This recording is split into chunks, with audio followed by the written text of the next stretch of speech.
Hello friends, welcome to my YouTube channel your study guide. तो friends, आज के इस वीडियो में हम लोग आरआरबी ग्रुप डी के प्रीवियस ईयर के क्वेश्चन पेपर को सॉल्व करने वाले हैं, जीके जीएस का।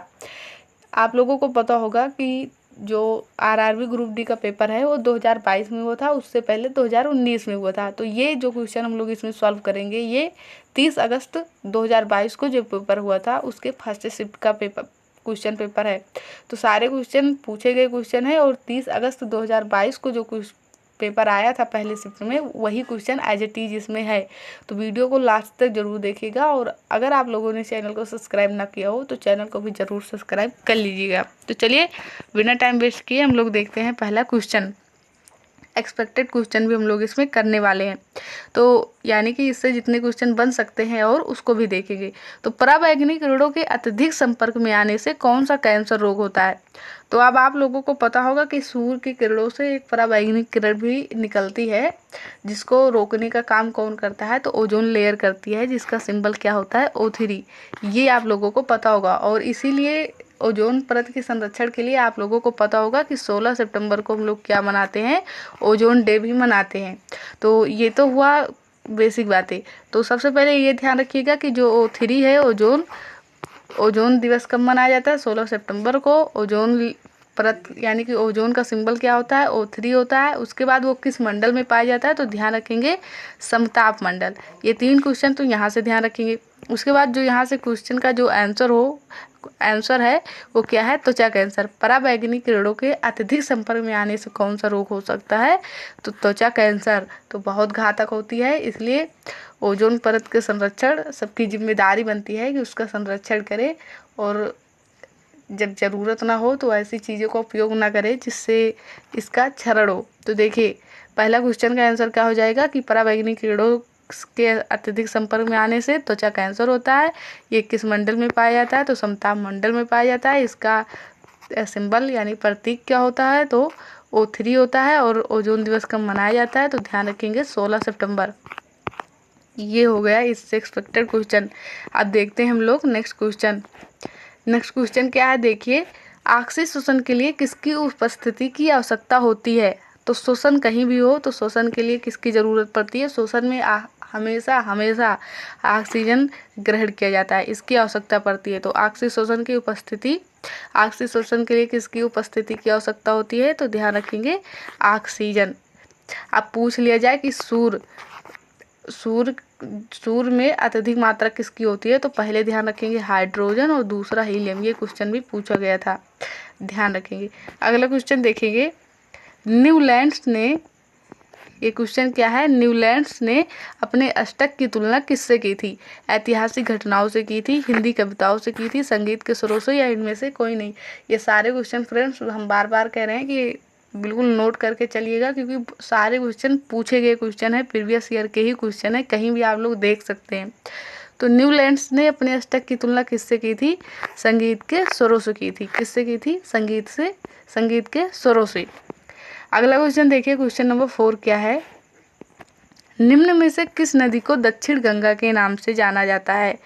तो यहाँ पर नदी से भी क्वेश्चन आया था, तो यहाँ हम लोग थोड़ा नदी से जो क्वेश्चन बनता है उसे भी देख लेंगे।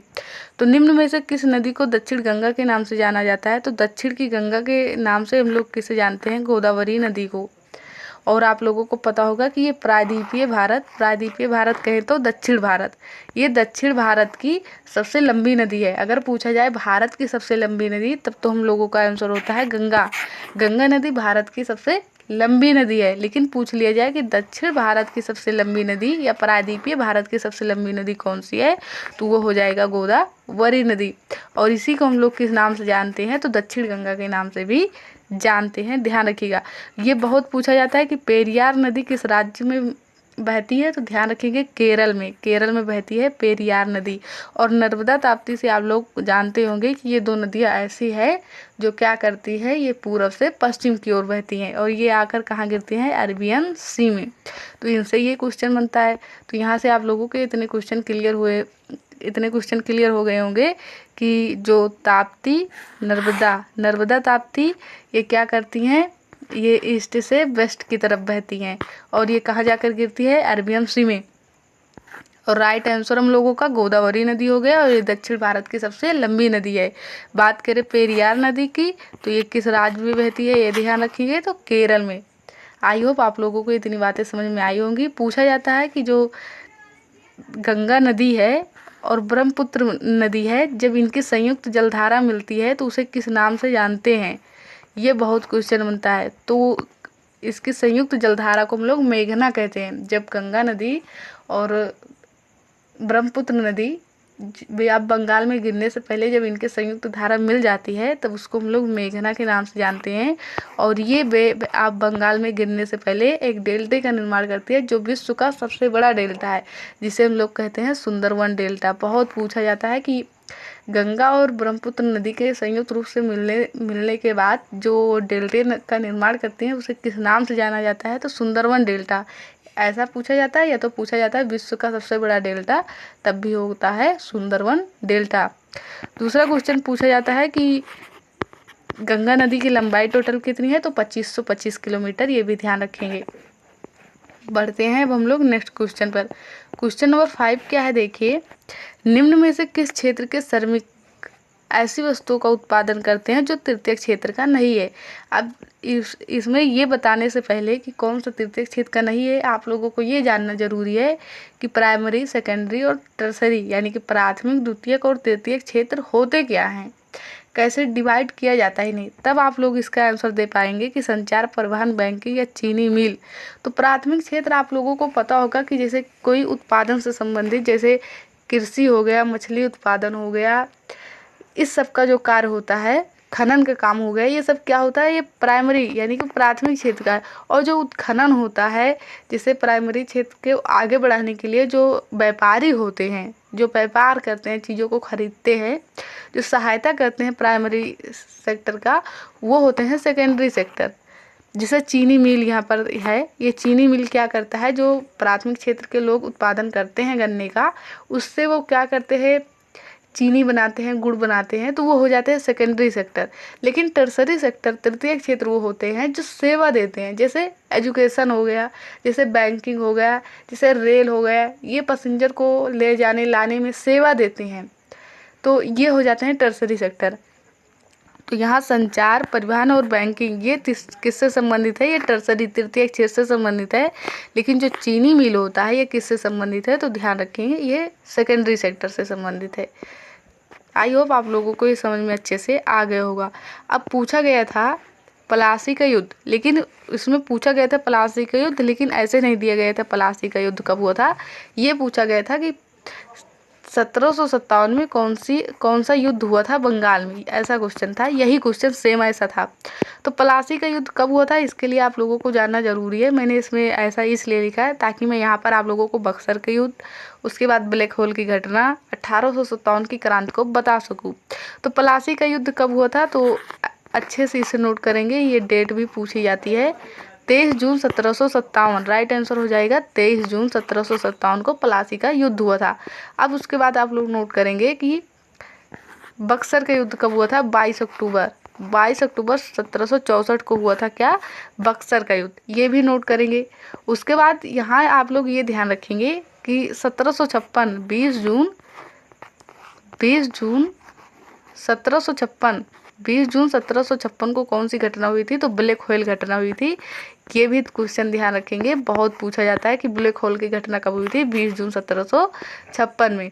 उसके बाद ये क्वेश्चन यहीं से पूछा जाता है कि अलीनगर की संधि किसके बीच हुई थी, अलीनगर की संधि किसके बीच हुई थी, तो क्या ध्यान रखेंगे, सिराजुद्दौला और रॉबर्ट क्लाइव किसके बीच हुई थी, सिराजुद्दौला और क्लाइव के बीच हुई थी, ध्यान रखेंगे। उसके बाद आप लोग क्या यहाँ से ध्यान रखेंगे, ये क्वेश्चन पूछा जाता है कि पलासी के युद्ध के बाद बंगाल का नवाब कौन बना था, बहुत आता है ये क्वेश्चन। तो कौन बना था, आप लोगों को पता होगा, मीर जाफर बना था। इसने सिराजुद्दौला को पलासी के युद्ध में, मीर जाफर जो था वो सिराजुद्दौला का, बंगाल के नवाब कौन थे पलासी के युद्ध के समय, सिराजुद्दौला थे। और पलासी के युद्ध किसके बीच हुआ था, तो अंग्रेजों के बीच और सिराजुद्दौला के बीच हुआ था। लेकिन 1757 की क्रांति के समय जो मीर जाफर था, ये सिराजुद्दौला का क्या था, सेनापति था। और इसने दे दिया था धोखा किसको, सिराजुद्दौला को, तो ये अंग्रेजों से मिल चुका था। तो जब प्लासी का युद्ध हुआ उसमें सिराजुद्दौला हार गए तो बंगाल का नवाब बना दिया गया था मीर जाफर को। तो ये क्वेश्चन बार बार पूछा जाता है कि प्लासी के युद्ध के बाद बंगाल का नवाब कौन बना था, तो मीर जाफर बना था, ध्यान रखेंगे। और यहाँ पर है, आप लोगों को दिख रहा होगा कि 1857 की क्रांति, जिसे भारत का पहला स्वतंत्रता संग्राम भी कहा जाता है, 1857 की क्रांति के समय आप लोग ध्यान रखेंगे कि जो मुख्य सेनापति था इस क्रांति को दबाने के लिए नियुक्त किया गया था वो कौन था, कैंपबेल था। कौन था, कैंपबेल। बहुत पूछा जाता है, ध्यान रखेंगे। उसके बाद इस क्रांति का प्रतीक कमल और रोटी था। इस क्रांति की मुख्य रूप से शुरुआत कहाँ से हुई थी, तो ध्यान रखेंगे मेरठ से हुई थी। झांसी से नेतृत्व रानी लक्ष्मीबाई, लखनऊ से बेगम हजरत महल जी, और उसके बाद बिहार से बाबू कुंवर जी, कानपुर से किसने नेतृत्व किया था। तो ये सारे क्वेश्चन आप लोगों को पता होंगे। चलिए देखते हैं हम नेक्स्ट क्वेश्चन। अगला क्वेश्चन क्या है, देखिए, पंचायती राज व्यवस्था में कितने कार्यक्षेत्र को शामिल किया गया है। ये क्वेश्चन पूछा गया था कि पंचायती राज व्यवस्था में कितने कार्यक्षेत्र शामिल है। तो आप लोगों को पता होगा कि पंचायती राज व्यवस्था में 29 कार्यक्षेत्र हैं और 18 कार्यक्षेत्र की बात करें तो नगर पालिकाओं में सौंपे गए हैं। तो 18 कार्यक्षेत्र किसके अंतर्गत आते हैं, नगर पालिकाओं के, और पंचायती राज व्यवस्था के अंतर्गत 29 कार्यक्षेत्र हैं। आंसर ये होगा। अब यहाँ से ये ध्यान रखेंगे कि पंचायती राज दिवस कब मनाया जाता है, 24 अप्रैल को मनाया जाता है। क्यों मनाया जाता है 24 अप्रैल को, तो आप लोगों को पता होगा कि 24 अप्रैल 1993 में क्या हुआ था, पंचायती राज व्यवस्था को संवैधानिक दर्जा दिया गया था। हालांकि ये व्यवस्था पहले ही आ गई थी, लेकिन जिस राज्य के सीएम की मन यानी कि इच्छा हो, यानी कि जिस राज्य में मन करे वो लागू करे, मन करे ना करें, लेकिन 24 अप्रैल के बाद अनिवार्य कर दिया गया कि पंचायती राज व्यवस्था होनी ही चाहिए थी। तो संवैधानिक दर्जा इसे 24 अप्रैल 1993 को मिला, इसलिए 24 अप्रैल को हम लोग पंचायती राज व्यवस्था के रूप में मनाते हैं। अब उसके बाद ये पूछा जाता है कि पंचायती राज व्यवस्था को सर्वप्रथम किस राज्य ने लागू किया था। तो ध्यान रखेंगे 2 अक्टूबर 1969 में सबसे पहले राजस्थान के नागौर जिले में ये लागू किया गया था, यानी कि इस व्यवस्था को अपनाया गया था। तो ध्यान रखेंगे 2 अक्टूबर 1969, और किस राज्य ने, तो राजस्थान के नागौर। बहुत पूछा जाता है, ध्यान रखेंगे। अब बात आ गई है पंचायत की, तो क्या ध्यान रखेंगे कि इसका वर्णन किस भाग में किया गया है, किस अनुसूची में किया गया है, किस अनुच्छेद में, सारा क्वेश्चन पूछा जा सकता है। तो आप लोगों को पता होगा कि भाग 9 में इसका वर्णन किया गया है। भाग की बात करें 9, और अनुसूची की बात करें तो अनुसूची 11 भाग 9, और अनुच्छेद की बात करें तो अनुच्छेद 40। ये तीनों बातें आप लोग ध्यान रखेंगे। कब मनाया जाता है, 24 अप्रैल को। सर्वप्रथम किस राज्य ने लागू किया, तो राजस्थान के नागौर जिले में। भाग 9, अनुसूची 11 और अनुच्छेद 40। और कार्यक्षेत्र इसमें कितने सौंपे गए हैं, तो ध्यान रखेंगे 29। आई होप इतनी सारी बातें आप लोगों को समझ में आ गया होगा। अब देखिए नेक्स्ट क्वेश्चन क्या था, कार्बन। मैंने इसमें करंट अफेयर के क्वेश्चन नहीं लिया है, जो क्योंकि करंट अफेयर इस बार नहीं पूछेगा। उस समय जो क्वेश्चन 2022 से रिलेटेड पूछे गए थे, तो इसलिए मैंने उसको नहीं लिया है इसमें। कार्बन परमाणु के एल कोष में कितने इलेक्ट्रॉन होते हैं, तो आप लोगों को पता होगा कितने इलेक्ट्रॉन होते हैं, 6, 8, 2 या 4। तो कार्बन परमाणु के एल कोष में कितने इलेक्ट्रॉन होते हैं, 4। ध्यान रखेंगे। अगला क्वेश्चन देखिए, क्वेश्चन नंबर 9 क्या है इसमें, 22 भाषाओं में। अब आप लोगों को पता होगा कि संविधान में पहले 14 भाषाएं ही थी, लेकिन आप लोगों को पता होगा कि बाद में इनकी संख्या बढ़ाकर कितनी कर दी गई, 8 भाषाओं को बाद में जोड़ा गया, और वर्तमान में भाषाएं कितनी हो गई हैं, 22।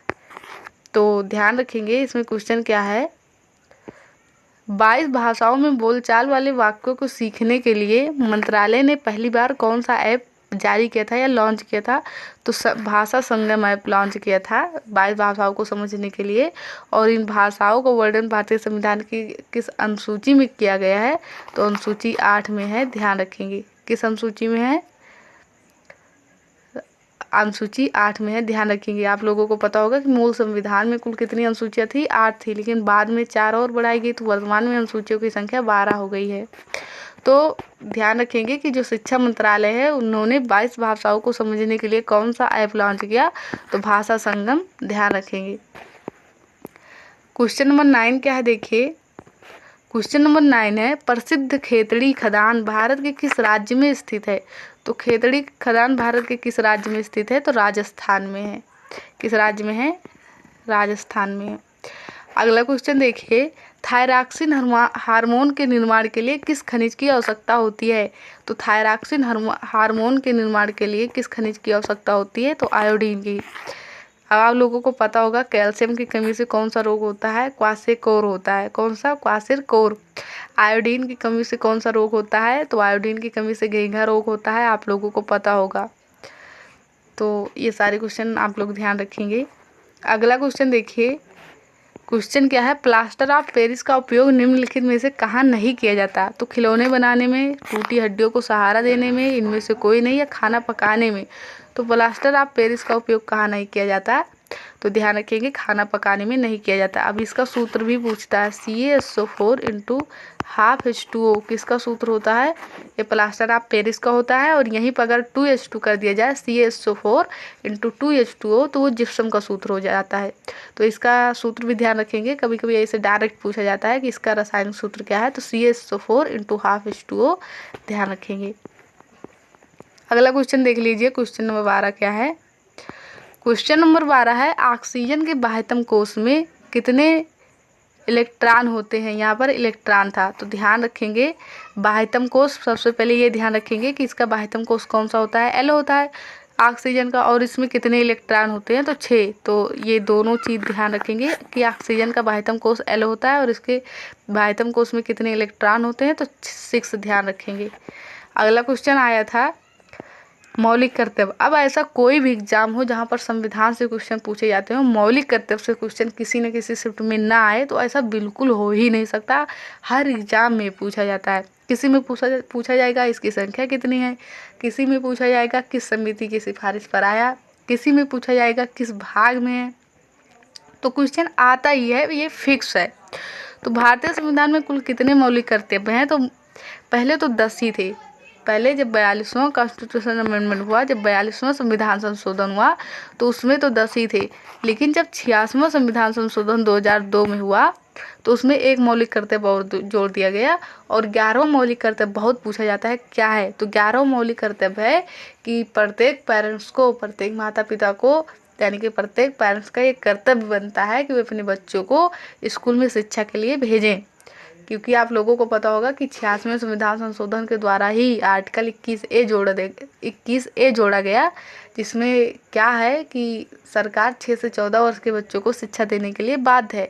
तो कई बार आया है कि आर्टिकल 21A के समान कौन सा मौलिक कर्तव्य है? तो ध्यान रखेंगे कौन सा है? 11वां मौलिक कर्तव्य है, जिसमें प्रत्येक माता पिता का ये कर्तव्य होता है कि वो अपने बच्चों को स्कूल में शिक्षा के लिए भेजे। तो ध्यान रखेंगे कि मौलिक कर्तव्यों की संख्या टोटल कितनी है? तो 11 है, ये ध्यान रखेंगे।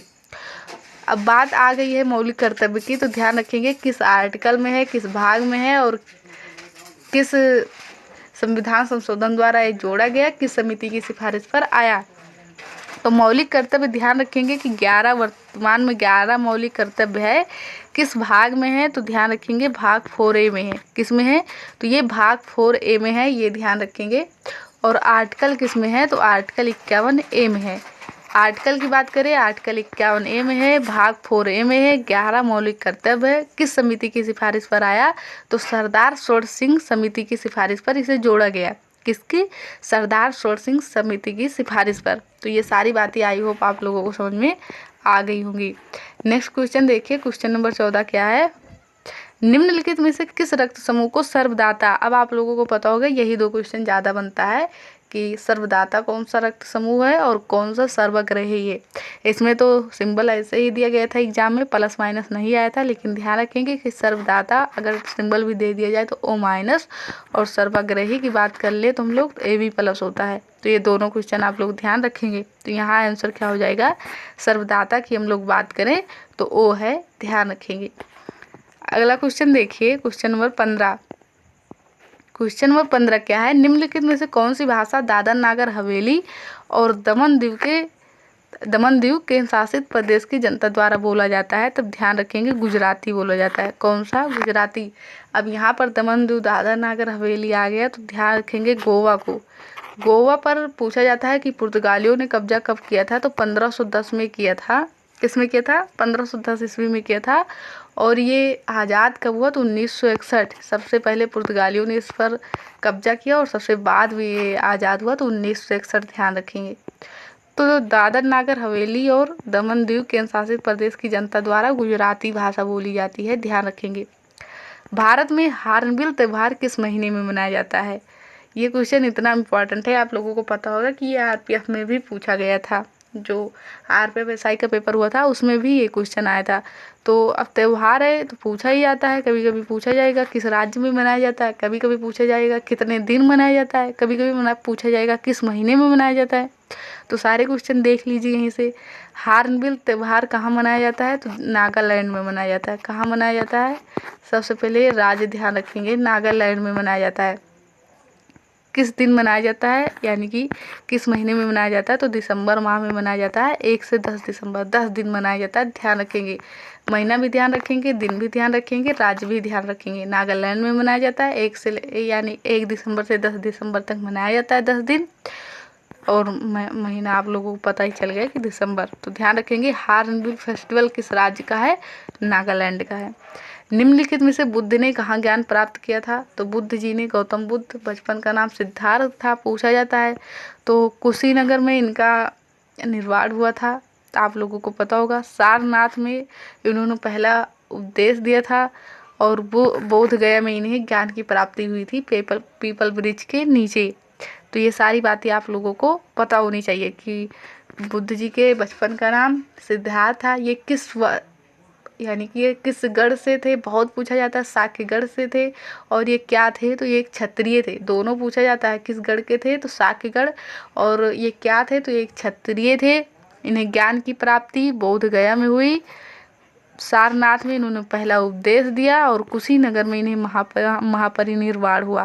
तो ये सारी बातें आप लोगों को ध्यान रखनी है। पूछा जाता है कि बौद्ध संगति कितनी हुई थी? तो बौद्ध संगति 4 हुई थी। और पूछा जाता है कहाँ कहाँ हुई थी? तो ध्यान रखेंगे, पहला राजगिरी, फिर वैशाली, फिर पाटलिपुत्र, फिर कुंडलवन कश्मीर। कहाँ? राजगिरा, वैशाली, पाटलिपुत्र, कुंडलवन कश्मीर। और शासक पहले के समय कौन थे? तो अजातशत्रु, फिर काला अशोक, फिर अशोक स्वयं सम्राट अशोक थे, फिर कनिष्क थे।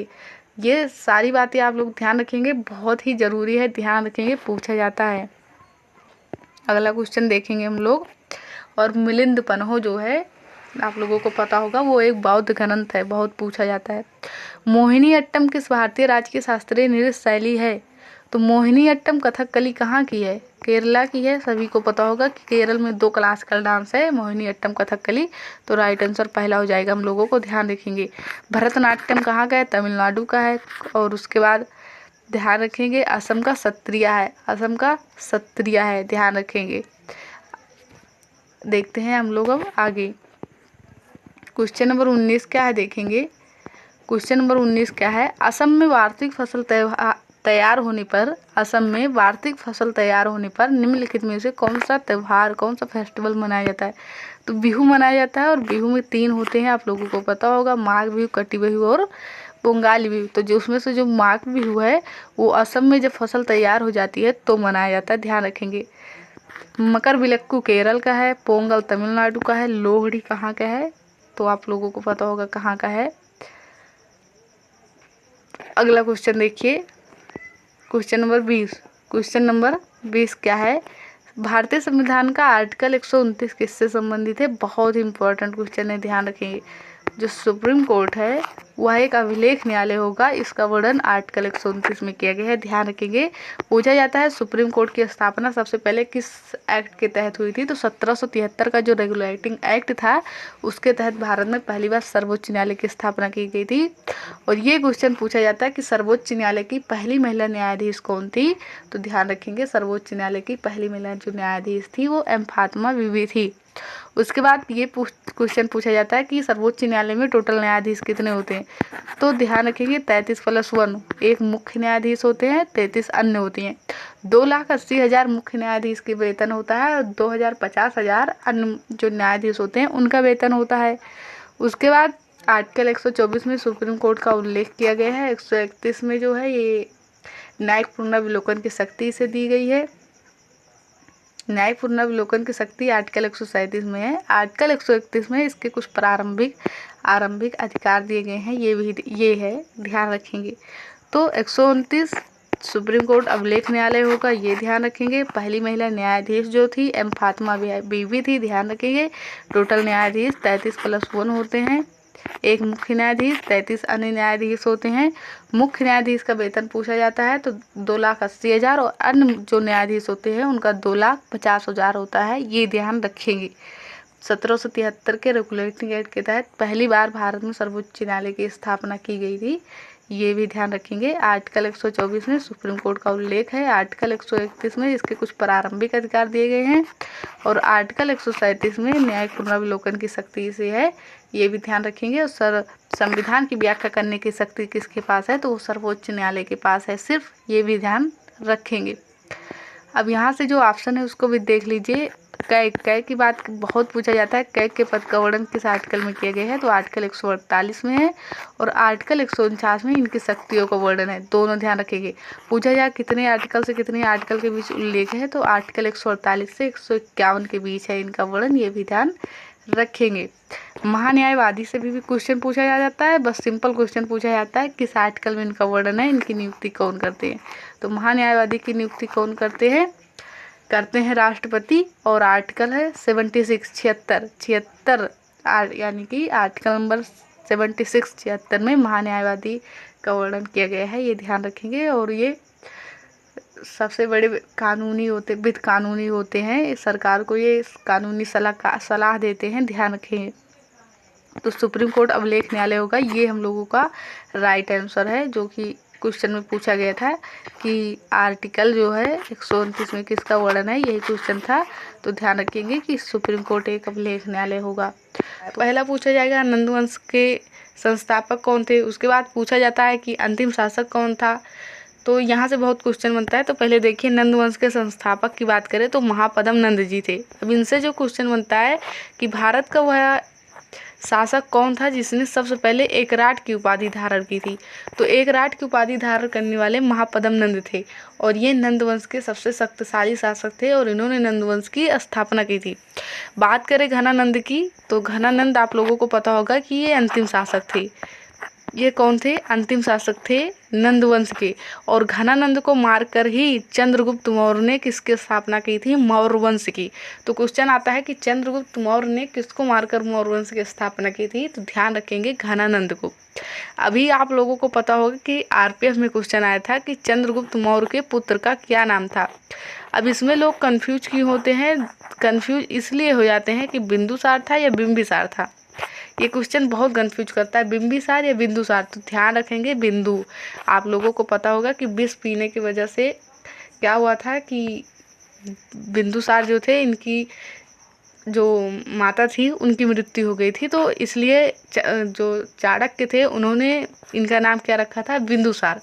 तो ध्यान रखेंगे बिंदुसार जो चंद्रगुप्त मौर्य थे उनके पुत्र का नाम था, और यहाँ से बिल्कुल ध्यान रखेंगे। और अभी ये आरपीएफ में क्वेश्चन आया था, ध्यान रखेंगे।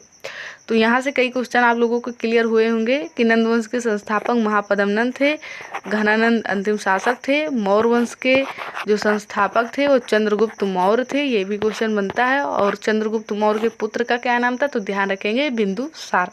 आई होप इतनी सारी बातें आप लोगों को समझ में आई होंगी।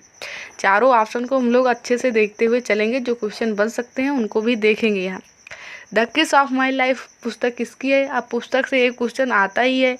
तो द किस ऑफ माई लाइफ पुस्तक किसकी है, इमरान हाशमी की है, ध्यान रखें। अब यहाँ पर Sonu Sood I am no मसीहा किसकी है, वो सोनू सूद जी की है। ऋषि कपूर की बात करें तो खुल्लम खुल्ला है। और आयुष्मान खुराना की बात करें तो the cracking code the journey of Bollywood, cracking the code my journey in Bollywood, ये किसकी है, आयुष्मान खुराना की है। और इसमें मदद किसने की थी, तो ताहिरा कश्यप जी ने। ये क्वेश्चन एमटीएस में भी पूछा गया था कि cracking the code my journey in Bollywood पुस्तक किसकी है, तो ध्यान रखेंगे आयुष्मान खुराना जी की। ऋषि कपूर की खुल्लम खुल्ला बहुत पूछी जाती है, सोनू सूद की आई एम नो मसीहा बहुत पूछी जाती है, और द किस ऑफ माई लाइफ किसकी है, इमरान हाशमी की। अब यहाँ से आप लोग ध्यान रखेंगे अनुपम खैर की भी बहुत पूछी जाती है, क्या है अनुपम खैर की पुस्तक का नाम, तो ध्यान रखिए your best day is today किसकी है? वो अनुपम खेर की है। अरुंधति राय की बहुत पूछी जाती है, क्या? The God of small thing किसकी है? अरुंधति राय की है, ध्यान रखेंगे बहुत ही। उसके बाद द गाइड किसकी है? आर के नारायण की। बात कर ले अरविंद अडिग की कौन सा है? तो द व्हाइट कौन सा है? आप लोगों को पता होगा। द व्हाइट टाइगर किसका है? तो ध्यान रखेंगे अरविंद अडिग का। और आरपीएफ एसआई में क्वेश्चन आया था। आगे देखते हैं हम लोग क्वेश्चन नंबर 3। उसके बाद जो क्रिकेट के प्लेयर हैं आप लोगों को पता होगा, प्लेइंग इट माई वे किसकी है? सचिन तेंदुलकर जी की। उसके बाद मिल्खा सिंह की आप लोगों को पता होगा, the race of my life. Saurav Ganguly that क्या है? A century is not enough किसकी है? ये सौरव गांगुली की। The test of my life किसकी है? तो युवराज सिंह की। तो ये सारी पुस्तकें बहुत पूछी जाती हैं, ध्यान रखिएगा। बुद्ध को ज्ञान की प्राप्ति कहाँ हुई थी? सिंपल सा क्वेश्चन है, बहुत पूछा जाता है। बोध गया में। निर्वाण कहाँ हुआ था? महापरिनिर्वाण कहाँ हुआ था? वो कुशीनगर में। सारनाथ में इन्होंने पहला उपदेश दिया था। कुंडलवन कृषि में तीसरी बौद्ध संगति हुई थी। पहली कहाँ हुई थी? राजगृह में। दूसरी कहाँ हुई थी? वैशाली में। और तीसरी कहाँ हुई थी? पाटलिपुत्र में। चौथी कहाँ हुई थी? तो ध्यान रखेंगे, पहला कहाँ हुई? राजगृह, फिर वैशाली। तीसरा कहाँ हुई थी? पाटलिपुत्र में। और चौथा कुंडलवन कश्मीर में। पहले में सम्राट कौन थे? तो सम्राट अजातशत्रु थे। उस दूसरे में काला अशोक थे। तीसरे में सम्राट अशोक स्वयं थे। और चौथे में कौन थे? तो ध्यान रखेंगे कनिष्क थे। आते हैं क्वेश्चन नंबर 4 पर। क्वेश्चन नंबर 4 क्या है? देखिए, सिपाही विद्रोह किस वर्ष में समाप्त हुआ? आप ध्यान रखेंगे सिपाही विद्रोह क्या था? तो जो 1857 की क्रांति थी उसी को सिपाही विद्रोह के नाम से भी जाना जाता है। उसी को भारत का पहला स्वतंत्रता संग्राम भी कहा जाता है। अब यहाँ से जो क्वेश्चन बनता है वो ध्यान रखेंगे। और जो क्वेश्चन बनता है कि इस क्रांति का प्रतीक कमल और रोटी था। क्या था? कमल और रोटी। इसकी मुख्य रूप से शुरुआत कहाँ से हुई थी? तो मेरठ से हुई थी। कहाँ से हुई थी? मेरठ से। बहुत पूछा जाता है। उसके बाद जो मुख्य सेनापति थे जो नियुक्त किए गए थे इसे दबाने के लिए अंग्रेजों की तरफ से, वो कैंपबेल थे। कौन थे? कैंपबेल थे, भूलिएगा मत। कौन थे? कैंपबेल थे। अब बात कर ले कि जो बहुत पूछा जाता है कि इसका तत्कालिक कारण क्या था? तो एनफील्ड राइफल का प्रयोग किया गया था, जिसमें ऐसी बात उभर कर आई थी लोगों के सामने कि एनफील्ड राइफल में गाय और सुअर के चमड़ों का प्रयोग किया गया है कारतूस के रूप में। और जब उसे चलाना होता था तो उसे दांत से खींचना पड़ता था। इसलिए जो सिपाही थे वो बहुत इससे नाराज़ हुए, उन्होंने इसको यूज करने से मना कर दिया। तो ये क्रांति बहुत आगे तक फैली। और एक आप लोगों को पता है कि 1857 बहुत ही बड़े लेवल पर उठ गई थी। और ये अगर इतना भारतीय लोगों के बीच में इतना अगर छिटपुट ना होता तो हो सकता था कि भारत इसी समय भी आज़ाद हो सकता था। आप लोगों ने अगर इसके असफलता के कारण को पढ़ा होगा तो आप लोगों को ये अच्छी तरह से मालूम होगा। अब यहाँ से जो क्वेश्चन होते हैं बनते हैं हम लोग उससे पहले देखते हैं कि झांसी से इसका नेतृत्व किसने किया था? रानी लक्ष्मीबाई ने। बात कर ले कि लखनऊ से किसने किया था? तो बेगम हजरत महल ने। ग्वालियर से किसने किया था? तो ध्यान रखेंगे तात्या टोपे। और कानपुर से नाना साहब ने इसका नेतृत्व किया था। बिहार से बात करें तो बाबू कुंवर सिंह ने किया था। तो ये सारे क्वेश्चन आप लोग ध्यान रखेंगे। आगे देखते हैं हम लोग संविधान का question. Question number 5। Question number 5 है, धन विधेयक का उल्लेख भारतीय संविधान के किस अनुच्छेद में किया गया है? तो किस अनुच्छेद में किया गया है? आर्टिकल 110 में किया गया है। और कोई विधेयक धन विधेयक है कि नहीं, इसका उल्लेख कौन करते हैं? तो लोकसभा अध्यक्ष ही कर सकते हैं, ये ध्यान रखिएगा। कौन करते हैं? लोकसभा अध्यक्ष। अगला क्वेश्चन देखते हैं। वैसे एक क्वेश्चन यहाँ से और आता है, यहाँ से नहीं आता, मतलब ऐसे ही आता है कि आर्टिकल 108 के तहत संयुक्त बैठक कौन बुलाता है? तो संयुक्त बैठक तो बुलाते हैं कौन? हमारे प्रेसिडेंट जी। कौन बुलाते हैं? प्रेसिडेंट। लेकिन उसकी अध्यक्षता कौन करते हैं? तो लोकसभा अध्यक्ष करते हैं, ये भी ध्यान रखेंगे। यहाँ से आगे देखेंगे। अब यहाँ पर जो आर्टिकल हैं अगर आप लोग देखना चाहें तो इसे भी देख सकते हैं। आर्टिकल 123 में अध्यादेश है। अध्यादेश कौन जारी करता है? तो अध्यादेश जारी करते हैं हमारे प्रेसिडेंट जी, ध्यान रखिएगा। आर्टिकल 17 क्या है? तो अस्पृश्यता का अंत है, आप लोगों को पता होगा। अगला क्वेश्चन देखते हैं हम लोग। अगला क्वेश्चन क्या है? देखिए, निम्नलिखित में से कौन सी नदी बंगाल की खाड़ी में गिरती है? अब यहाँ से एक क्वेश्चन आया था, आप लोगों ने कल के प्रैक्टिस सेट में देखा होगा कि 30 अगस्त 2022 को जो आरआरबी ग्रुप डी का पेपर हुआ था उसमें पूछा गया था कि दक्षिण गंगा के नाम से किस नदी को जाना जाता है? किसे? दक्षिण गंगा के नाम से किस नदी को जाना जाता है?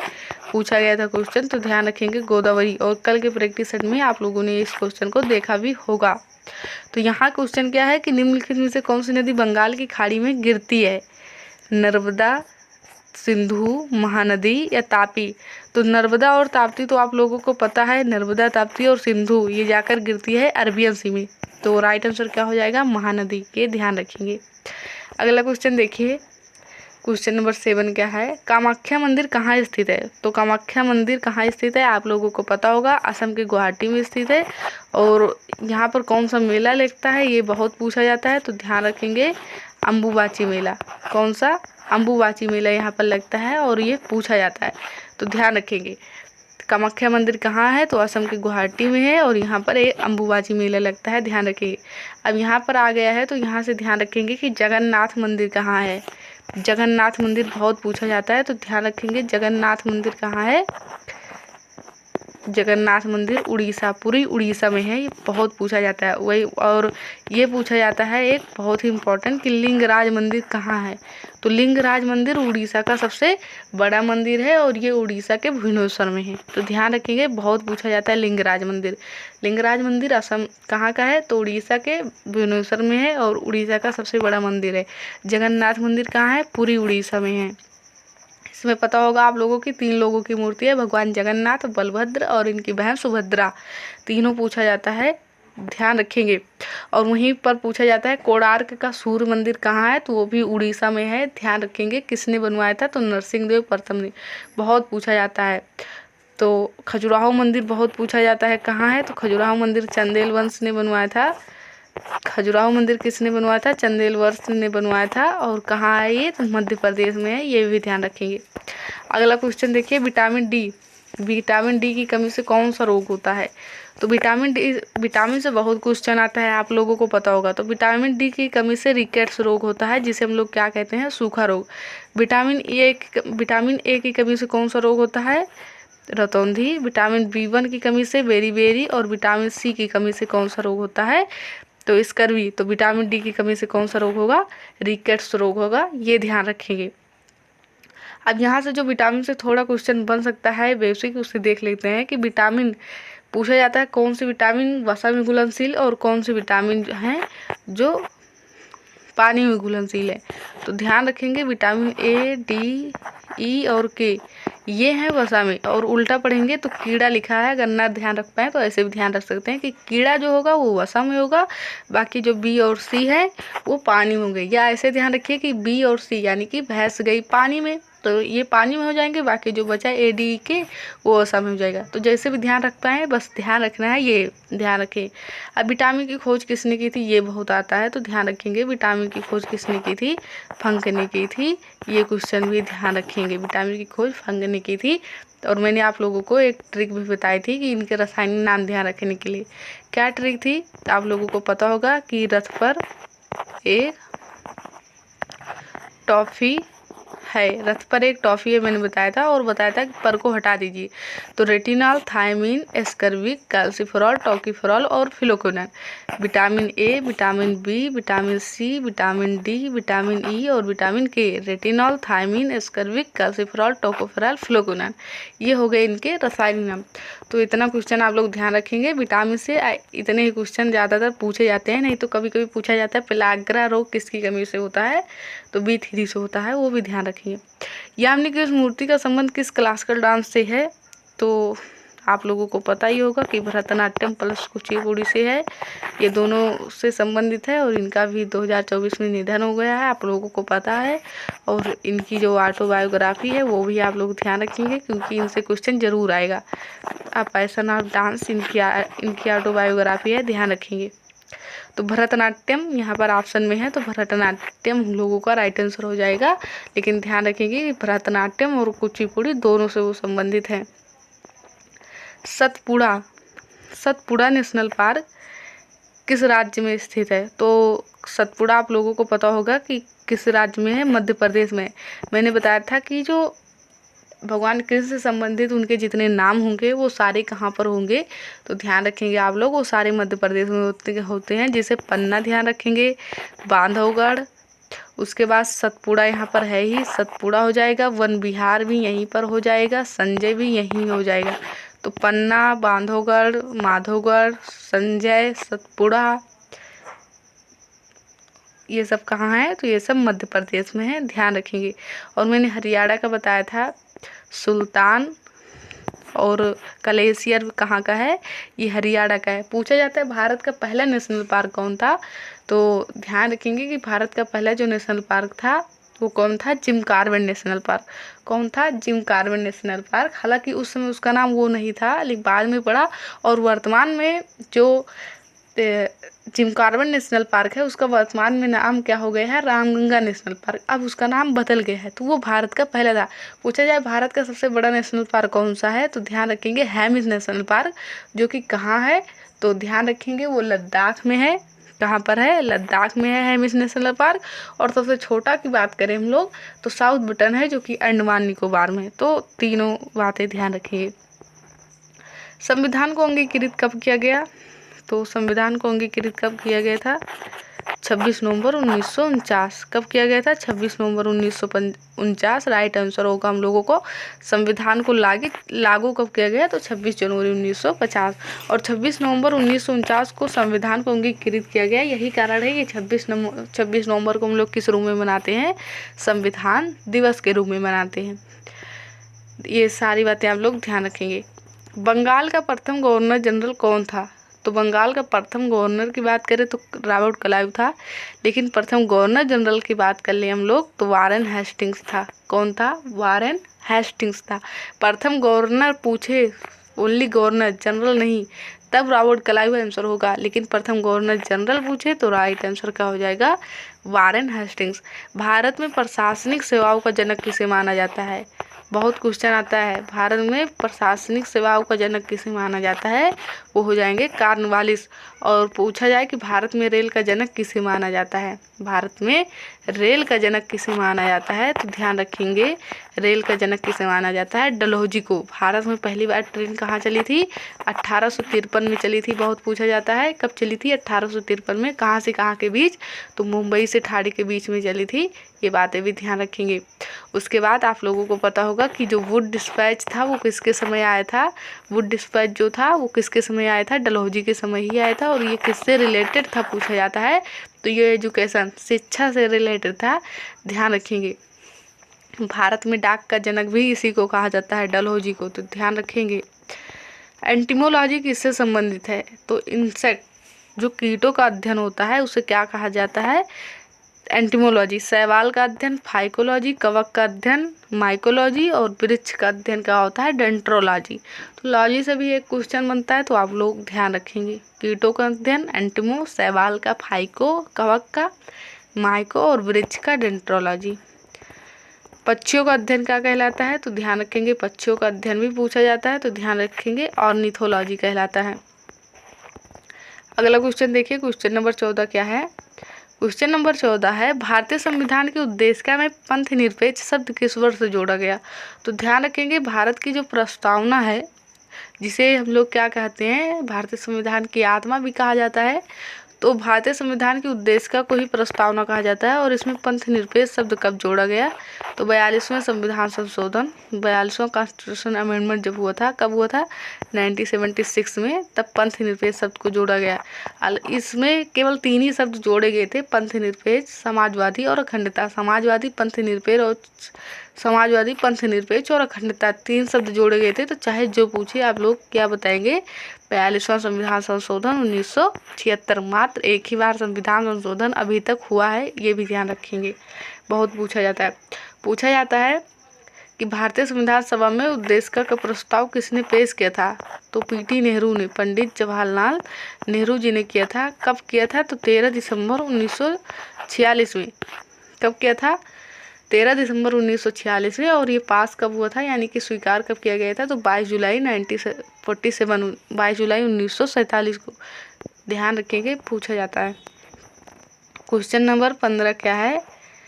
IMF का मुख्यालय कहाँ स्थित है? हेडक्वार्टर कहाँ है IMF का? वाशिंगटन DC, वाशिंगटन में है। पेरिस में किसका है? तो आप लोगों को पता होगा पेरिस में किसका है? पेरिस में यूनेस्को का है। किसका है? यूनेस्को का। और उसके बाद बात कर ले कि WHO का कहाँ है? WHO हो गया, ILO हो गया, इस सब का कहाँ है? जिनेवा में है। रोम इटली में किसका है? तो FAO का है। किसका है? FAO का। तो हेडक्वार्टर से भी एक क्वेश्चन बनता है, ध्यान रखेंगे। वर्ल्ड बैंक का भी कहाँ है? तो वाशिंगटन में है, ध्यान रखेंगे वैसे।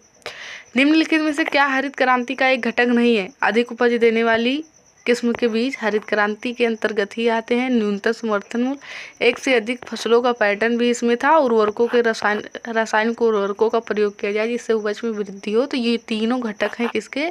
हरित क्रांति के। लेकिन न्यूनतम समर्थन मूल्य ये हरित क्रांति का एक घटक नहीं है। अब यहाँ से क्वेश्चन 2 आता है कि पूछा जाएगा डायरेक्ट कि हरित क्रांति के जनक किसे कहा जाता है?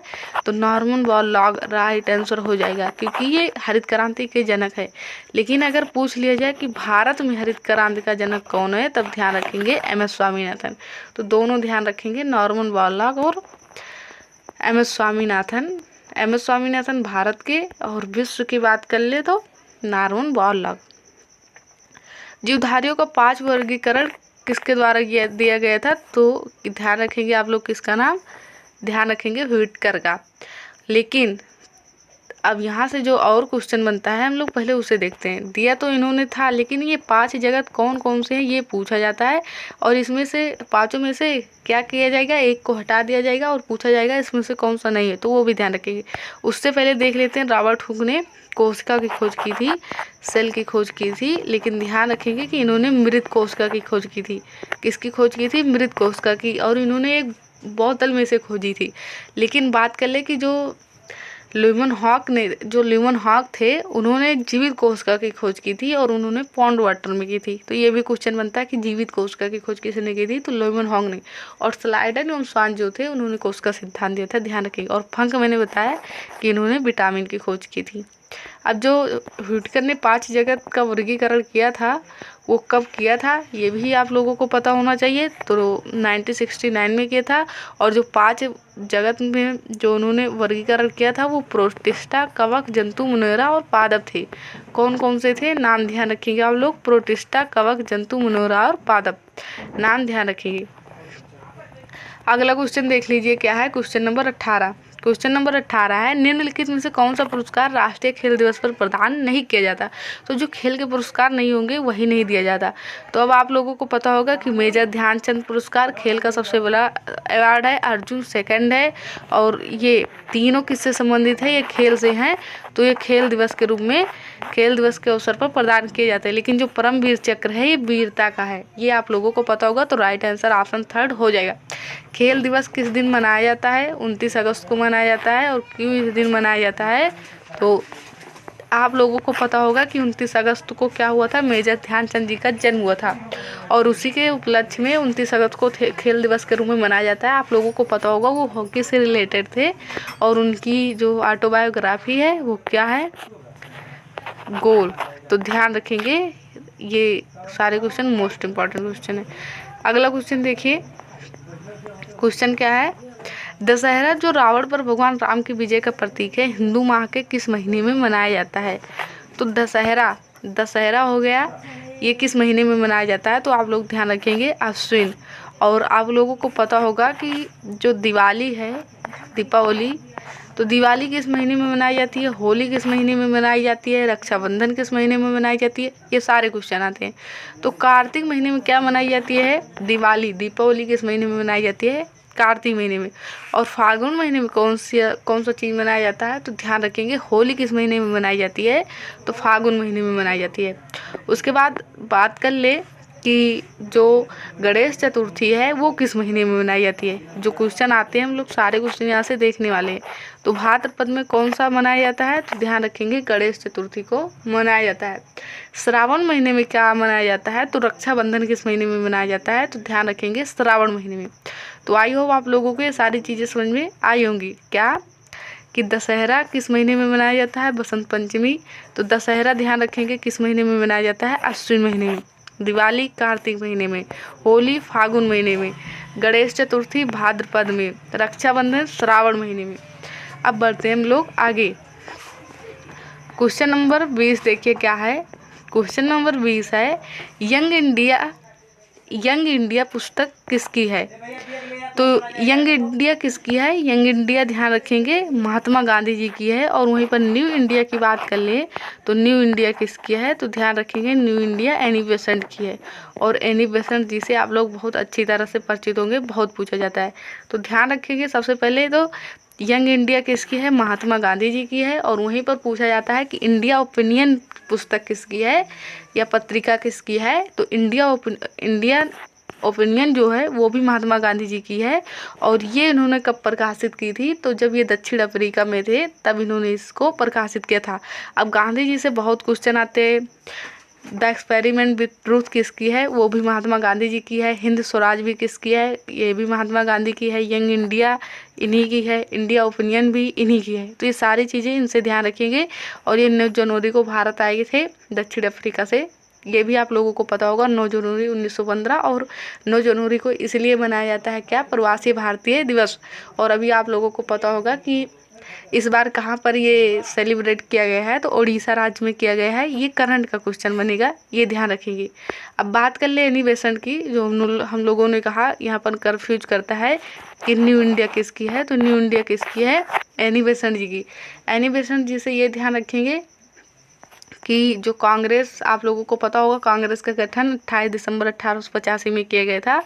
वो इसकी फर्स्ट महिला थी, फर्स्ट वुमन थी जो कांग्रेस की अध्यक्ष बनी थी। और प्रथम इंडियन वुमन की बात करें कि प्रथम भारतीय महिला कौन थी कांग्रेस की, तो वो ध्यान रखेंगे सरोजिनी नायडू जी। 1925 कांग्रेस अधिवेशन। तो आई होप इतनी चीज़ें आप लोगों को अच्छी तरह से क्लियर हो गई होंगी। अब यहाँ से जो दादा भाई नौरोजी हैं, आप लोगों को पता होगा कि इन्होंने धन निष्कासन का सिद्धांत दिया था। और आप लोगों को पता होगा कि जो कांग्रेस का दूसरा अधिवेशन हुआ था 1886 में, वो उसकी अध्यक्षता किसने की थी? तो उसकी अध्यक्षता दादा भाई नौरोजी जी ने ही की थी। तो इन्होंने धन निष्कासन का सिद्धांत भी दिया था। The poverty and un British rule in India, वो किसका था, किसकी पुस्तक है? तो दादा भाई नौरोजी जी की ही है। ध्यान रखिए। बाल गंगाधर तिलक की बात करें तो स्वराज हमारा जन्म सिद्ध अधिकार है और हम इसे लेकर रहेंगे, ये नारा किसने दिया था? तो बाल गंगाधर तिलक जी ने दिया था। द मराठा केसरी, ये सारी पुस्तकें किसकी है? ये बाल गंगाधर तिलक जी की ही है। तो आप लोगों को पता होगा इन्होंने गणेश चतुर्थी और शिवाजी उत्सव महाराष्ट्र में मनाना शुरू किया था। किसने? वो बाल गंगाधर तिलक जी ने ही थे, यानी कि वो बाल गंगाधर तिलक ही थे। तो ध्यान रखेंगे, इनसे भी क्वेश्चन बहुत बनता है। तो पहला क्वेश्चन क्या है देखिए, निम्नलिखित में से कौन सी नदी बंगाल की खाड़ी में गिरती है? और अगर आप लोग लगातार प्रैक्टिस सेट मेरा कर रहे हैं, ये प्रैक्टिस सेट के क्वेश्चन अच्छे से कर रहे हैं, तो आप लोगों को पता होगा कि 30 अगस्त 2022 को जो क्वेश्चन आया था उसमें एज इट इज़ यही क्वेश्चन ही आया था। तो अगर आप लोग कर रहे होंगे तो आप लोगों को इसका आंसर आसानी से मिल गया होगा कि महानदी है जो बंगाल की खाड़ी में जाकर गिरती है। बाकी नर्मदा, ताप्ती और सिंधु नदी आप लोगों को पता होगा कि ये जाकर कहाँ गिरती है? अरबियन सी, अरब सागर में। तो बहुत सारी नदियां हैं जैसे महानदी, गंगा नदी, उसके बाद गंगा नदी ब्रह्मपुत्र मिलकर ही बंगाल की खाड़ी में गिरती है, आप लोगों को पता होगा। उसके बाद आप लोगों को पता होगा गोदावरी नदी। ये सारी नदी जो हैं ये जाकर गिरती हैं बंगाल की खाड़ी में। तो बंगाल की खाड़ी में गिरने वाली बहुत सारी नदियाँ हैं, इसलिए आप लोगों को याद करना है कि अरब सागर में गिरने वाली कौन कौन सी नदी हैं। इसको याद कर लेंगे तो ऑप्शन से आप लोग आसानी से एलिमिनेट कर पाएंगे। तो साबरमती नदी, माही नदी, नर्मदा, ताप्ती और शरावती, ये नदियां हैं जो जाकर गिरती हैं अरब सागर में। तो आसानी से याद कर लेंगे साबरमती, माही, नर्मदा, ताप्ती और शरावती, आसानी से याद करेंगे ये अरब सागर में गिरती है, क्योंकि एक क्वेश्चन इससे आता ही है, ध्यान रखेंगे आप लोग। आगे देखेंगे हम लोग सेकंड नंबर क्वेश्चन क्या है सेकंड नंबर, द टेस्टामेंट्स के लेखक कौन है? द टेस्टामेंट्स जो पुस्तक है इसके लेखक कौन है? तो ऑप्शन देखिए, mike of goal, a passion of dance या मार्गरेट एटवुड।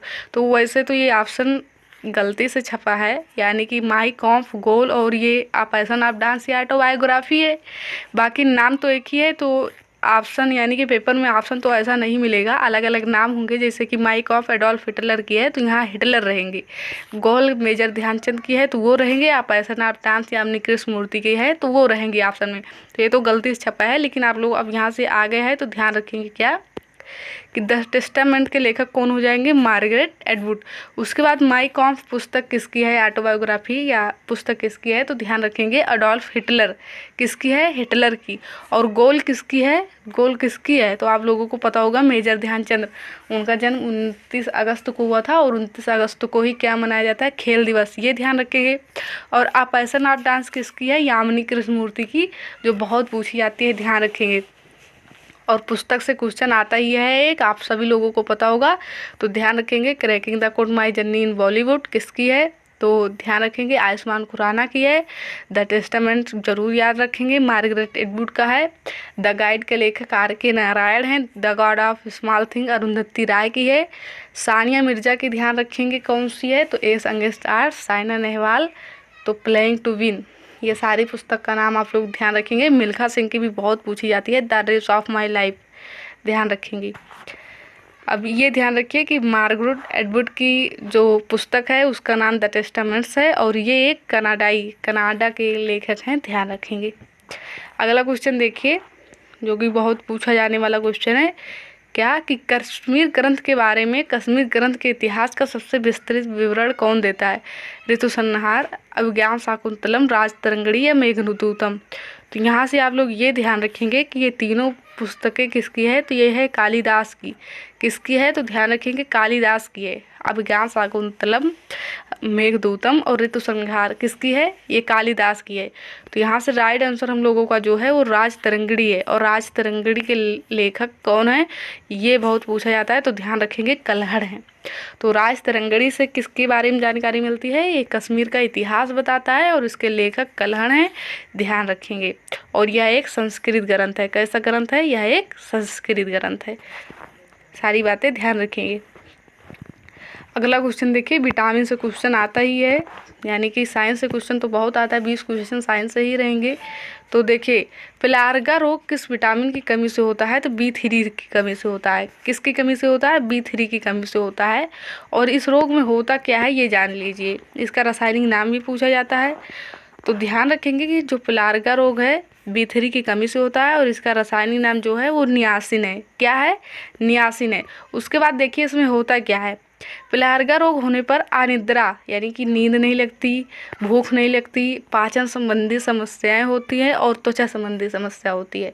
तो नींद न लगना, भूख न लगना, यानी कि नींद ना आना, भूख न लगना, पाचन अच्छे से ना होना, त्वचा संबंधी समस्याएं जो उत्पन्न होती हैं वो किसके कारण होती हैं, B3 की कमी से होती है और इसका रासायनिक नाम नियासिन है, ध्यान रखेंगे। आगे देखेंगे हम लोग क्वेश्चन नंबर 5 क्या है, खजुराहो के मंदिर किस राजवंश के द्वारा बनवाए गए थे। तो ये सभी लोगों को पता होगा, बहुत पूछा जाता है। तो चंदेल वंश ने बनवाया था। कहाँ है, तो मध्य प्रदेश में है, ध्यान रखेंगे। अब मंदिर से क्वेश्चन आता ही है, जैसे कोणार्क का सूर्य मंदिर उड़ीसा में है, नरसिंहदेव प्रथम ने बनवाया था। उसके बाद पूछा जाता है उड़ीसा का सबसे बड़ा मंदिर कहाँ है, यानी कि उड़ीसा का सबसे बड़ा मंदिर कौन सा है, तो पता होगा लिंगराज मंदिर है, भुवनेश्वर में है। उसके बाद पूछा जाता है जगन्नाथ मंदिर कहाँ है, तो वो भी उड़ीसा पुरी में है। तो ये सारे क्वेश्चन आप लोग ध्यान रखेंगे, बहुत पूछा जाता है। महाबलेश्वरम कहाँ है, तो तमिलनाडु में। और उसके बाद पूछा जाता है कामाख्या मंदिर कहाँ है, तो आप लोगों को पता होगा असम की गुवाहाटी में, जहाँ पर अम्बुबाची मेला लगता है। तो मंदिर से भी क्वेश्चन पूछा जाता है, ध्यान रखेंगे। अगला क्वेश्चन देखिए, अनुच्छेद 51 एक किससे संबंधित है। ये क्वेश्चन एग्जाम में ना आए, अगर जहाँ संविधान से क्वेश्चन आता है तो ऐसा बिल्कुल हो ही नहीं सकता, आता जरूर है। या तो पूछा जाएगा किस भाग में है, पूछा जाएगा किस आर्टिकल में है, पूछा जाएगा कुल कितने मौलिक कर्तव्य हैं, बहुत ये क्वेश्चन, या किस समिति की सिफारिश पर यह जोड़ा गया है, ये आता जरूर है। इससे रिलेटेड क्वेश्चन आएगा जरूर। तो 51 एक किससे संबंधित है, मौलिक कर्तव्य। आर्टिकल 51A और भाग किस में है, तो भाग 4A में है। भाग 4A आर्टिकल 51 मौलिक कर्तव्य है। और कितने मौलिक कर्तव्य वर्तमान में है, तो 11 मौलिक कर्तव्य हैं, ये भी ध्यान रखेंगे। किस समिति की सिफारिश पर इसे जोड़ा गया था, तो सरदार सरोवर सिंह समिति की सिफारिश पर। किसकी, सरदार सरोवर सिंह समिति की सिफारिश पर, ध्यान रखेंगे। और आर्टिकल यानी कि जो मौलिक कर्तव्य 11वां है, के वाला है, उसमें क्या है ये बहुत पूछा जाता है। तो ध्यान रखेंगे कि हर पेरेंट्स का एक कर्तव्य होता है कि वे अपने बच्चों को शिक्षा दिलाएं। तो ध्यान रखेंगे ये 11वां मौलिक कर्तव्य है और बहुत पूछा जाता है, ध्यान रखेंगे। अब यहाँ ऑप्शन जो है उसकी बात करें तो राज्य के नीति निर्देशक तत्व भाग 4 में आर्टिकल 36 से 51 के बीच है, और 36 से 51 में जो सबसे ज़्यादा पूछा जाता है तो यहाँ से देख लीजिए राज्य के नीति निर्देशक तत्व में आर्टिकल 51 ध्यान रखना है आप लोगों को, आर्टिकल 40 ध्यान रखना है, और आर्टिकल 39A ध्यान रखना है, और 44 भी ध्यान रखना है। बस ज़्यादातर यही पूछे जाते हैं। तो ध्यान कैसे रखेंगे, 44 में समान नागरिक संहिता है, 44 समान है तो समान नागरिक संहिता हो जाएगा, और आर्टिकल 51 में अंतर्राष्ट्रीय शांति एवं सुरक्षा की बात की गई है, और 40 में क्या है, तो 40 में ध्यान रखेंगे पंचायत है, और 39A में निःशुल्क विधिक सहायता। तो केवल इतने ध्यान रखेंगे आप लोग, ज़्यादा यही पूछे जाते हैं। 44 समान नागरिक संहिता है, 44 के बाद ध्यान रखेंगे आप लोग क्या, 40 भी ध्यान रखेंगे पंचायत है, इसमें पंचायत का गठन यानी पंचायत की बात की गई है 40 में। आर्टिकल 51 में किसकी बात की गई है, अंतर्राष्ट्रीय शांति एवं सुरक्षा की बात की गई है, और आर्टिकल 39A में क्या है, तो निःशुल्क विधिक सहायता। ये आर्टिकल ध्यान रखेंगे, नीति निर्देशक से बहुत पूछे जाते हैं। बात कर ले मौलिक अधिकार, तो पता होगा भाग 3 में है, लिया इसे यूएसए से गया है, और जो राज्य के नीति निर्देशक तत्व थे इसे आयरलैंड से लिया गया है, ये भी ध्यान रखें। और मौलिक कर्तव्य को रूस से ध्यान रख सकते हैं आप लोग। तो मौलिक कर्तव्य की मौलिक अधिकार की बात करें तो भाग 3 में है, आर्टिकल 12 से 35 के बीच है, किसके बीच, 12 से 35 के बीच है, यूएसए से लिया गया है, भाग 3 है, ध्यान रखेंगे। और ये 6 मौलिक कर्तव्य वर्तमान में है, मूल संविधान में 7 थे, ध्यान रखेंगे। 44वें संविधान संशोधन द्वारा एक मौलिक कर्तव्य संपत्ति के अधिकार को हटा दिया गया है, और वर्तमान में उसे किस आर्टिकल में जोड़ा गया है, तो आर्टिकल 300A में है, ये पूछा जाता है, ध्यान रखेंगे। आगे बढ़ते हैं हम लोग। थायरॉक्सिन, देखिए क्वेश्चन क्या है, थायरॉक्सिन हार्मोन के निर्माण के लिए किस खनिज की आवश्यकता होती है, आयरन, पोटेशियम, कैल्शियम या आयोडीन। तो ध्यान रखेंगे कि थायरॉक्सिन हार्मोन के लिए किस खनिज की आवश्यकता होती है, आयोडीन की।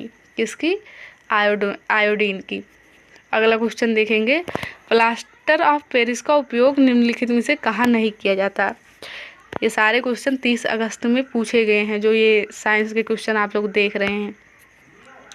तो कहाँ नहीं किया जाता, खाना पकाने में, खाना पकाने में नहीं किया जाता है, बाकी खिलौने बनाने में, हड्डियाँ जो टूटती हैं उन्हें सहारा देने में इसका उपयोग किया जाता है, खाना पकाने में इसका उपयोग नहीं किया जाता। और प्लास्टर ऑफ पेरिस का सूत्र क्या होता है, CaSO4 × 12H2O, और वहीं पर जिप्सम का पूछ लिया जाता तो ध्यान रखेंगे CaSO4 × 2H2O। तो ये क्वेश्चन ध्यान रखेंगे आप लोग। अगला क्वेश्चन देखिए क्या है क्वेश्चन, ऑक्सीजन के बाह्यतम कोश में कितने इलेक्ट्रॉन होते हैं। तो ऑक्सीजन के बाह्यतम कोश में पूछे तो ध्यान रखेंगे कितने होते हैं, 6, और कार्बन के पूछे तो ध्यान रखेंगे 4। दोनों क्वेश्चन ध्यान रखेंगे। अगला क्वेश्चन देखिए, निम्नलिखित में से कौन स्वपोषी, स्वपोषी का मतलब होता है जिसको दूसरे की सहायता नहीं पड़ती, अपने आप हो जाता है। तो कवक, मानव, पशु, इन तीनों को ज़रूरत पड़ती है, ये परपोषी हैं, जो दूसरों पर निर्भर होते हैं उन्हें परपोषी कहा जाता है। लेकिन जो पौधा होता है यह स्वयं भी हो जाता है, तो यह स्वपोषी है। तो राइट आंसर हम लोगों का यही होगा, पौधा क्या है, ये स्वपोषी है। बाकी पशु, मानव और कवक क्या हो जाएंगे, परपोषी। अगला क्वेश्चन देख लीजिए, क्वेश्चन नंबर 11। क्या है क्वेश्चन नंबर 11, निम्नलिखित में से कौन सा हमारे आहार नाल का एक गैर पचनीय भाग है जो पाचन तंत्र के स्वास्थ्य के लिए आवश्यक होता है। तो यह क्या होता है, तो आप लोगों को पता होगा कि पाचन तंत्र के लिए आवश्यक होता है, लेकिन क्या होता है, गैर पचनीय भाग होता है, वह खाद्य रेशे होते हैं। कौन होते हैं, खाद्य रेशे। तो राइट आंसर हम लोगों का यही होगा, कार्बोहाइड्रेट, प्रोटीन, वसा या खाद्य रेशे। तो ऑप्शन नंबर हम लोगों का 4 सही है। ये एक गैर पचनीय भाग होता है लेकिन पाचन के लिए आवश्यक होता है। अगला क्वेश्चन देखिए, मनुष्य के रक्त में कौन सी धातु पाई जाती है, कॉपर, जस्ता, चांदी या आयरन। तो राइट आंसर क्या होगा, आयरन। आप लोगों को पता होगा कि आयरन किस में होता है, रक्त में हमारे पाया जाता है, और इसी के कारण जो लाल होता है इसी के कारण होता है। हीमोग्लोबिन में क्या पाया जाता है, यही आयरन पाया जाता है। अगला क्वेश्चन देखिए, क्वेश्चन क्या है, मानव शरीर में क्रोमोसोम जिसे गुणसूत्र कहा जाता है इसकी संख्या कितनी होती है। तो ये 2 जोड़े होते हैं और एक जोड़े में 23 होते हैं। तो आप लोगों को पता होगा कि इसकी संख्या कितनी हो जाएगी, 46। तो ध्यान रखिएगा, 2 जोड़े होते हैं, एक जोड़े में 23 होता है, तो ध्यान रखेंगे 46 इसकी टोटल संख्या होती है गुणसूत्रों की। अगला क्वेश्चन देखिए, मानव शरीर की सबसे बड़ी कोशिका का क्या नाम है? तो आप लोगों को पता होगा, मानव शरीर की सबसे बड़ी कोशिका की बात करें तो तंत्रिका कोशिका होती है। कौन सी होती है? तंत्रिका कोशिका। अब रक्तचाप कितना होता है? मनुष्य का सामान्य रक्तचाप होता है, आप लोगों को पता होगा, 80 से 120। तो राइट आंसर क्या हो जाएगा? यही हम लोगों का राइट आंसर हो जाएगा। सामान्य इतना होता है 120, यानी कि 80, यानी कि कम से कम 80 होना चाहिए और ज़्यादा से ज़्यादा 120। अगला क्वेश्चन देखेंगे हम लोग। क्वेश्चन नंबर 15 क्या है? मानव शरीर का रक्त बैंक किसे कहा जाता है? मानव शरीर का रक्त बैंक, तो कई बार आप लोग कर चुके हैं, प्लीहा इसका राइट आंसर हो जाएगा। भारत का सबसे ऊंचा बांध कौन सा है? सबसे ऊंचा बांध, सबसे लंबा बांध, सबसे बड़ा बांध, तीनों पूछा जाता है और किस नदी पर है ये भी पूछा जाता है। तो ध्यान रखेंगे, भारत का जो सबसे ऊंचा बांध है वो हो जाएगा टिहरी बांध। सबसे ऊंचा बांध टिहरी बांध, सबसे लंबा बांध हीराकुंड बांध, सबसे बड़ा बांध भाखड़ा नागल बांध। अब यहाँ से ध्यान रखिए कि कौन किस नदी पर है। सबसे लंबा बांध, यहाँ पर हम लोगों का राइट आंसर जो है वो है टिहरी बांध। और ये किस नदी पर है? तो ध्यान रखेंगे भागीरथी नदी पर। किस पर है? भागीरथी। तो भागीरथी नदी पर है और ये सबसे ऊंचा बांध है, ध्यान रखिएगा। बात कर ले हीराकुंड बांध की, तो ये किस नदी पर है? ये है महानदी पर और ये सबसे लंबा बांध है। और बात कर ले भाखड़ा नागल बांध की, तो ये किस नदी पर है? तो ध्यान रखेंगे ये सतलुज नदी पर है। किस नदी पर है? ये सतलुज नदी पर। तीनों की नदी पूछा जाता है, ध्यान रखेंगे आप लोग, बहुत ही इम्पोर्टेंट है। तो टिहरी बांध सबसे ऊंचा बांध है, किस नदी पर है? तो ध्यान रखेंगे किस नदी पर है ये? तो भागीरथी नदी पर है। हीराकुंड बांध सबसे लंबा बांध है, किस?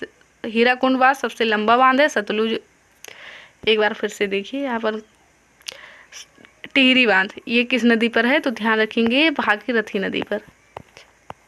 किस नदी पर है? भागीरथी नदी पर, और सबसे ऊंचा बांध है। दूसरे की बात करिए, सबसे लंबा बांध है और ये किस नदी पर है? तो ध्यान रखेंगे ये किस नदी पर है? ये महानदी पर है। किस नदी पर है? महानदी पर। और तीसरा जो है ये सबसे बड़ा बांध है। सबसे लंबा बांध और सबसे बड़ा बांध में अंतर है, ध्यान रखेंगे। तो सबसे बड़ा बांध जो है वो भाखड़ा नागल बांध है और किस नदी पर है? तो ध्यान रखिए किस नदी पर है? सतलुज नदी पर। किस पर है? सतलुज नदी पर। तो ये सारे क्वेश्चन ध्यान रखेंगे, बहुत ही इम्पोर्टेंट है। और नागार्जुन बांध की बात करें तो ये किस नदी पर है? तो ये कृष्णा नदी पर है। किस नदी पर है? कृष्णा नदी पर है, ध्यान रखेंगे ये भी। बढ़ते हैं आगे। गरुड़ाक्षी पोर्टल, ये करंट का क्वेश्चन बनेगा। गरुड़ाक्षी पोर्टल जो है वो किस राज्य द्वारा शुरू किया गया है? तो ध्यान रखिएगा कर्नाटक। राइट आंसर क्या हो जाएगा? कर्नाटक। आंध्र प्रदेश की बात करें, यहाँ से जो क्वेश्चन बनेगा, ध्यान रखेंगे कि जो प्रायद्वीपीय भारत है, सबसे लंबी जो समुद्री रेखा बनाता है, समुद्री तटीय रेखा की सीमा जो सबसे ज़्यादा बनाता है प्रायद्वीपीय भारत में, वो आंध्र प्रदेश ही है, ध्यान रखेंगे। पूछे कि दक्षिण भारत में सबसे लंबी जो, पूछे कि सबसे लंबी तटीय रेखा, सीमा रेखा कौन बनाता है, तब तो राइट आंसर होगा राजस्थान। लेकिन जब पूछेगा कि प्रायद्वीपीय भारत या दक्षिण भारत में कौन सबसे लंबी समुद्री सीमा रेखा बनाता है, तो ध्यान रखेंगे आंध्र प्रदेश। आगे क्वेश्चन देखिए, लंदन किस नदी के किनारे है? तो लंदन किस नदी के किनारे है? नासिक किस नदी के किनारे है? पेरिस किस नदी के किनारे है? हैदराबाद किस नदी के किनारे है? पटना किस नदी के किनारे है? ये सारे क्वेश्चन बनते हैं, आप लोगों को पता होगा। तो थेम्स नदी के किनारे कौन सा है? लंदन है। सीन नदी के किनारे कौन सा है? तो सीन नदी के किनारे कौन सा है? पेरिस। पेरिस कहाँ है? सीन नदी के किनारे है। गोदावरी नदी के किनारे कौन सा है? तो गोदावरी नदी के किनारे कौन सा है? ध्यान रखेंगे नासिक। और हैदराबाद किस नदी के किनारे है? तो ध्यान रखेंगे मूसी नदी। तुंगभद्रा नदी के किनारे कौन सा है? हम्पी। हम्पी किसकी राजधानी थी? तो विजयनगर साम्राज्य की राजधानी थी। और पूछा जाता है किस नदी के किनारे है? तो हम्पी, ध्यान रखेंगे तुंगभद्रा। गोदावरी के किनारे नासिक है, सीन नदी के किनारे पेरिस है, और लंदन किस नदी के किनारे है? तो ध्यान रखेंगे थेम्स नदी के किनारे। बिहार की बात कर ले किस नदी के किनारे है? तो आप लोगों को पता होगा गंगा नदी के किनारे। हैदराबाद मूसी नदी के किनारे है। रक्त संचार की खोज किसने की थी? तो विलियम हार्वे ने की थी। किसने की थी? विलियम हार्वे ने की थी। ब्लड ग्रुप आप लोगों को पता होगा 4 होते हैं, ए होता है, बी होता है, ओ होता है और ए बी भी होता है। तो ओ माइनस होता है सर्वग्राही और AB प्लस होता है सर्वदाता। ये आप लोगों को पता होगा जो पूछा जाता है। अब यहाँ से पूछा जाता है क्वेश्चन क्या कि ब्लड ग्रुप की खोज किसने की थी। तो ब्लड ग्रुप की खोज किसने की थी, ये है आप लोगों का होमवर्क क्वेश्चन। इसका कोई आंसर आप लोगों को कहाँ देना है कमेंट बॉक्स में ज़रूर दीजिएगा कि ब्लड ग्रुप की खोज किसने की थी। रक्त संचार की भी पूछा जाता है तो ध्यान रखेंगे विलियम हार्वे ने इसकी खोज की थी। खोज से बात करें तो आप लोगों को पता होगा कोशिका की खोज रॉबर्ट हुक ने की। जीवित कोशिका की खोज लुईमन हॉक ने की थी। विटामिन की खोज फंक ने की थी। उसके बाद पीएच वैल्यू की खोज किसने की थी, तो सोरेनसन ने की थी। और यहाँ पर रक्त संचार की खोज किसने की, तो विलियम हार्वे ने की थी। और जीवधारियों को 5 जगत वर्गीकरण किसने किया था, तो व्हिटकर ने किया था। तो ये सारे क्वेश्चन आप लोगों को पता होंगे। यहाँ पर आप लोगों को आंसर देना है कि ब्लड ग्रुप की खोज किसने की थी, जो कि एग्जाम में पूछा गया क्वेश्चन है, इसलिए कमेंट बॉक्स में ज़रूर बताइएगा। वीडियो कैसा लगा कमेंट बॉक्स में ज़रूर बताइएगा। आई होप आप लोगों को वीडियो पसंद आया होगा। वीडियो पसंद आया है तो वीडियो को लाइक करें, चैनल को सब्सक्राइब करें और अपने फ्रेंड्स के पास शेयर जरूर करें। Thank you for watching this video.